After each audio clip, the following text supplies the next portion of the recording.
So, I make siomai again. Dahil ubos na yung siomai na ginawa natin para sa alaga ko, gagawa tayo ulit. Diba? Ito na yung bagong wrapper na binili ng amo.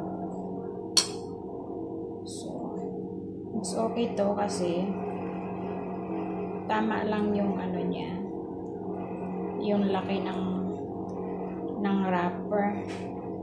Hindi katulad ng una na sobrang laki. So ito, tama lang to. O, diba? Tama lang siya sa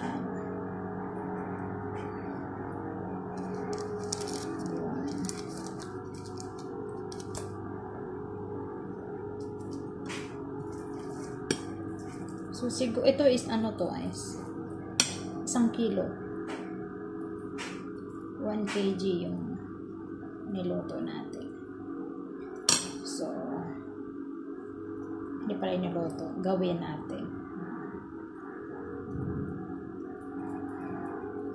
Huwag yung intindihin yung ano ko, yung kamay ko, kasi naghugas ako nung nakaraang taon. O, diba? So, ito na siya yan. Timplado na yan siya. Yung, ano, naluan ko siya ng carrot para medyo, okay, ano lang naman to, kasi baon lang to ng alaga ko at saka almusal niya. Kapag wala akong maano na almusal niya.